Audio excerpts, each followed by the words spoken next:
Magandang umaga po sa inyong lahat. I hope now I'm getting the formula right. My mouth is as close as possible to the microphone because some of you tell me, especially from this side of the church, that you can hardly hear my soft voice.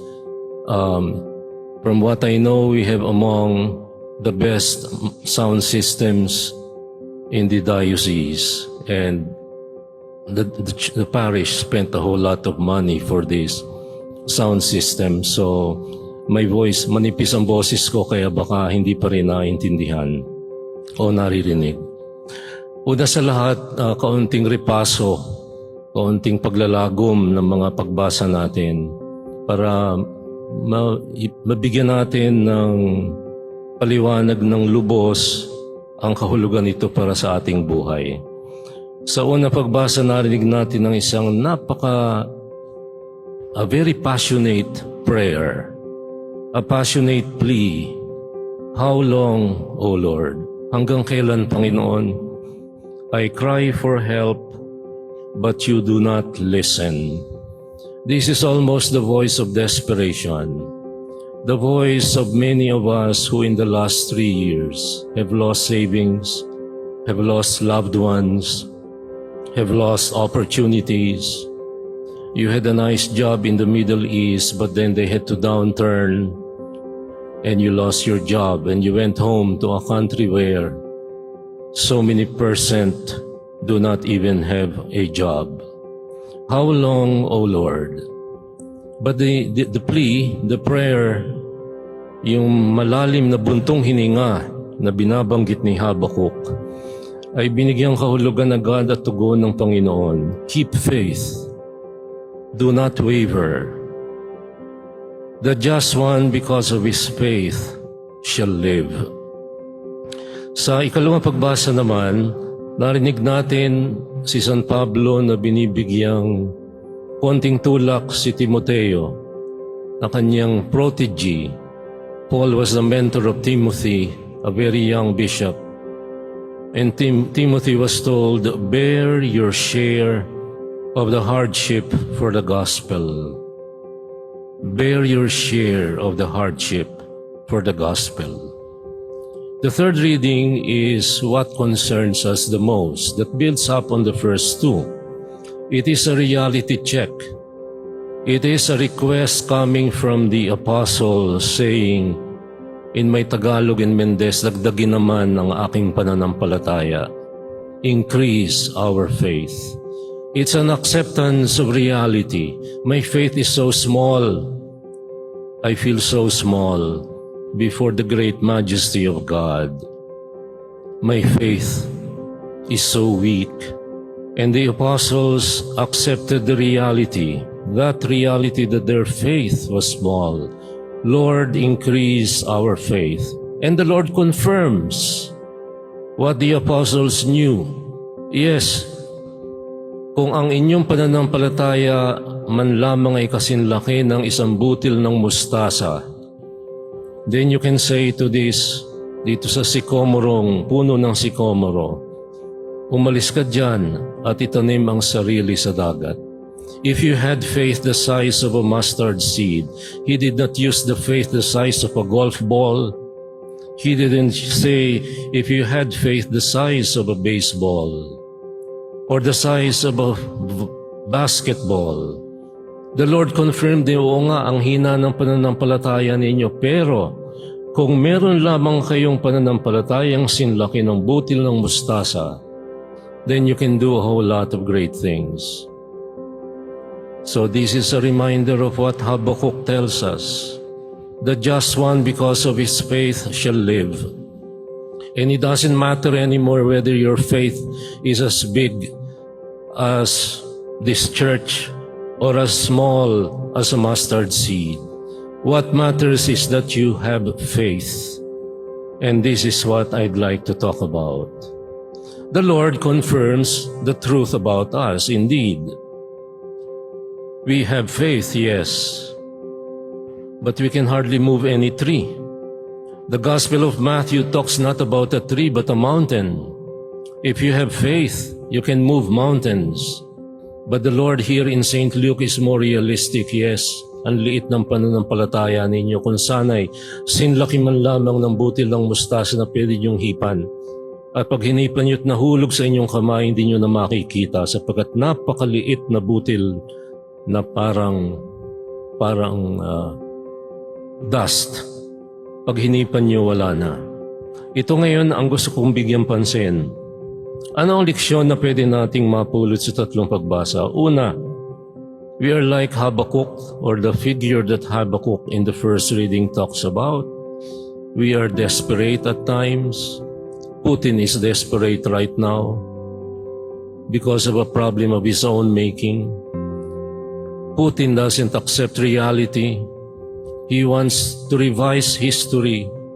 And he talks of the Ukrainians as little Russians with an accent who had no right to exist.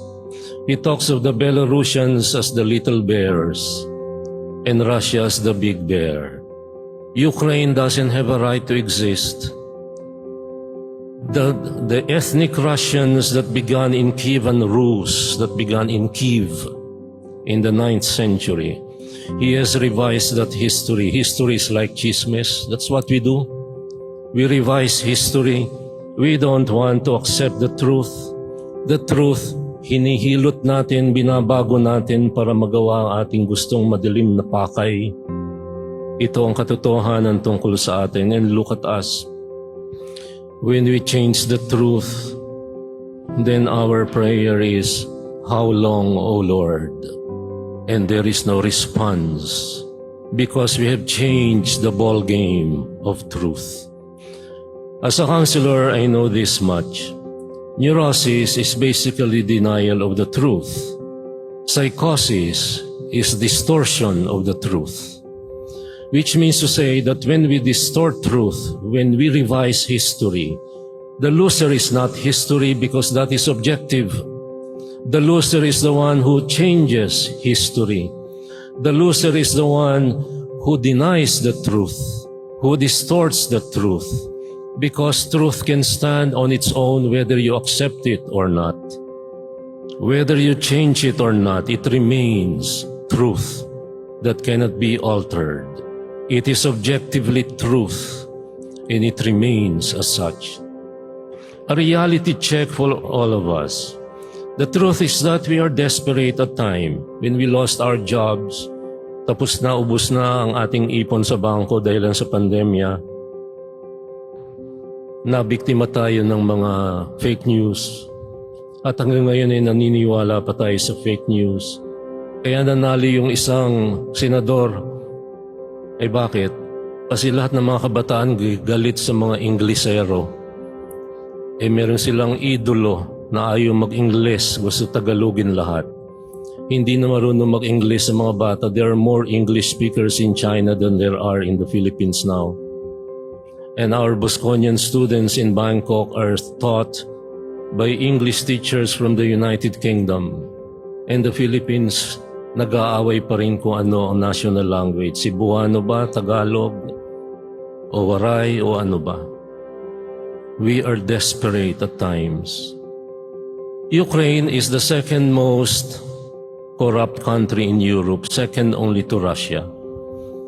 If that is our reason to cancel out Ukraine, then we should also cancel ourselves. We are among the most corrupt nations in Southeast Asia. Cancel culture does not solve the truth. It destroys truth. It distorts truth. It denies truth. And therefore, we need to learn from Habakkuk.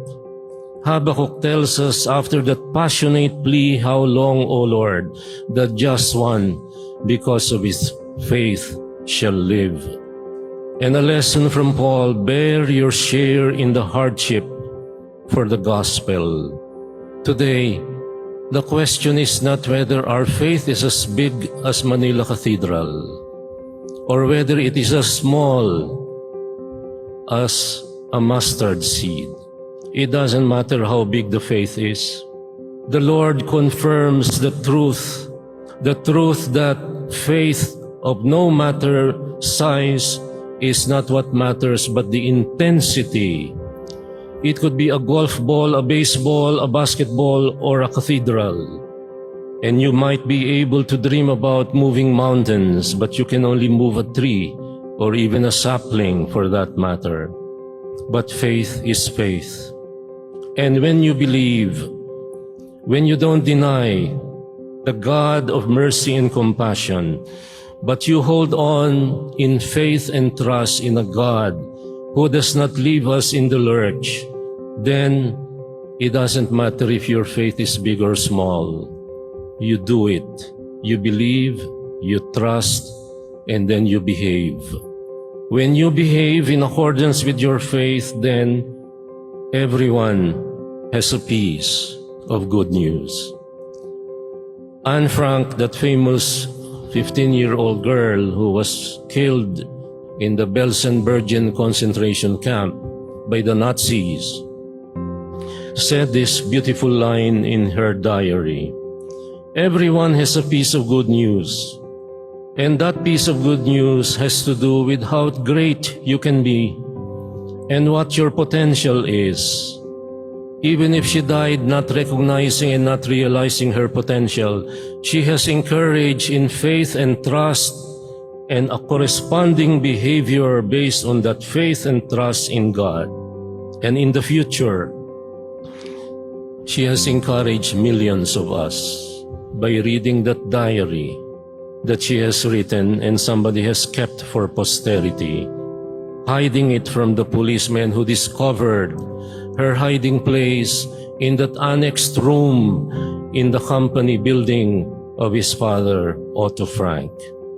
We need to recognize and to live this good news in our heart. It has been hiding from us over the past 3 years because of the pandemic. Sometimes it hides from us because we consciously put it down because we have other concerns. We have other selfish concerns. That truth, no matter how we deny and we distort it, remains. And my proof among many is Saint Therese of Lisieux, whose feast day we just celebrated last Friday. Saint Therese of Lisieux is the patroness of the missions. She never left her monastery in Lisieux, never for even a minute, let alone a day. But she is the patroness of the missions because of her lively faith, because of her trust, and because of the action she did on the basis of her faith. Her faith can be described as something like a mustard seed because she had no opportunity to let it grow in the missions. She never left her convent, but she behaved like a woman of faith. And therefore now, don't worry if your faith is small. Do as the apostles did and pray, Lord, increase our faith.